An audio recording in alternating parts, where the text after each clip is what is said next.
At latest mula sa Malacanang, Pangulong Ferdinand Bongbong Marcos Jr. Aba, wala daw magugutom. Ayan, walang gutom program, mas palalakasin, mas palalawakin pa. Talaga, ha?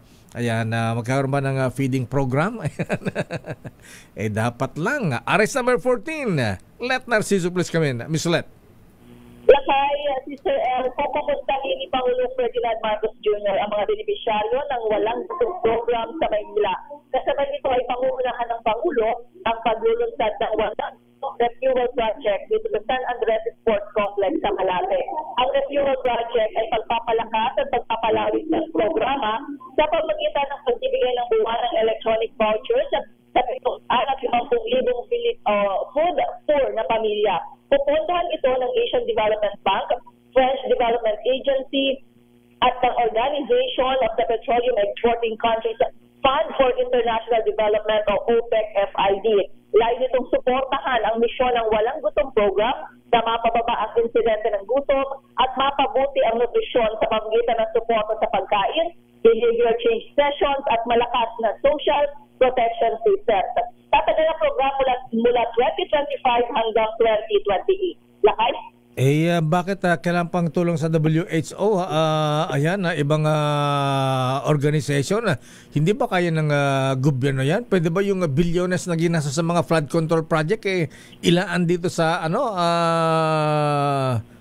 food program para sa ating mga kababayan, lalo mga bata?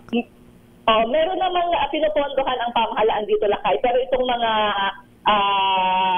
organisasyon, mga agency na binanggit ko ay kasama rin kasi sa mission nila ito, kaya tumutulong sila, kaya mas mapapalawak pa yung programa, Lakay. Dagdag lang, parang gano'n. Yes, Lakay. Kaya lang, naalala ko, nasa elementary ako, Sister L, yung mga oatmeal, yung mga gatas na niluluto namin sa yung home economics, diba? Mga estudyante nung araw, natawa sila at naalala din, alam home din niya. Ako dati nung elementary. Ayan, diba? Anong grade ka noon? Grade 6 na, Lakay. Grade 6. Di ba yung mga sako-sako, mga gatas, oatmeal, may tatakpang UNICEF ba yun? Basta made in USA Masarap, Lakay, Miss Le. Masarap, pero nakapurga din araw-araw. May nutriband pa Ayan. Kaya sa araw-araw ginawa ng Diyos minsan magsasawa ka din Ayan. Anyway, sana importante ngayon, Lakay, bumalik na ang feeding program na yan sa mga paaralan. Sana maramdaman ng ating mga kababayan, lalo na mga batang mag-aaral. Lalo na yung malalayong lugar, Miss Le, tsaka Lakay, di ba? Yung talagang nasa mga liblib na lugar. Ayan. Oo, meron nationwide kasi nga tinututukan yung, Lakay ng DepEd at ng DSWD. Ayan na. Okay, ang Pangulong Marcos, ayan, may mga hamon sa presidente. Ayan, abay, kusa na niyang ilabas. Ayan, tanong mo si Sec. Dave Gomez. Ayan.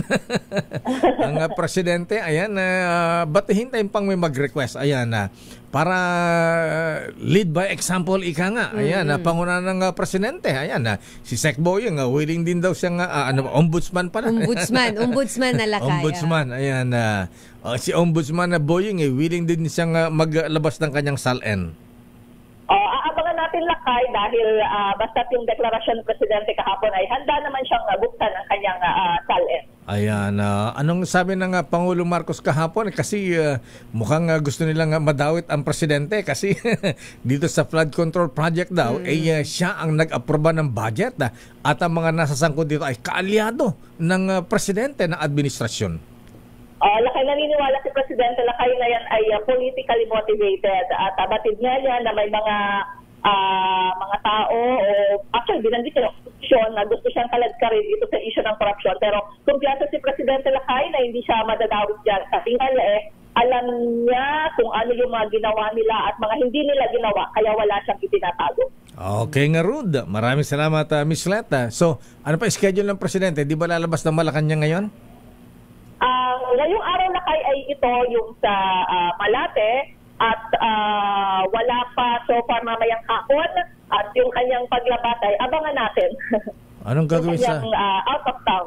Anong gagawin sa Malate? Ngayon o mamayang gabi? Ito lang yung walang gutom program dito kasi yung Walang gutom lang. Kayo Kala ko mamayang gabi. Kala ko mag-claklabi ang presidente. Walang gutom program, lakay.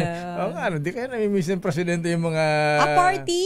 Party. Ano Oo. naman pagka gabi si Sal, pagka Malate, yun ang Yes, mga... lalo na pag weekend. Ayan, diba? pagka weekend, ha? Ayan. Sabi ng Pangulo, matanda na ako. baka wala nang time si Presidente na gumilig. Gusto pa ba yun? Aba, wag kang ganyan. Abay, merong isang dating presidente noon, Miss Let, ha? Nag-i-incognito pa para pumunta na Ermita, Malate. Sino yan, lakay? Ibulong mo yan sa amin. Nagulat kayo, ano? Sino ba yan? Secret. Ibubulong ko na lang mamaya. Okay nga, Rod. Maraming salamat, Miss Let. Good morning, ito si Lat Narciso para sa DZRH, Sura sa Pilipinas, una sa Pilipino.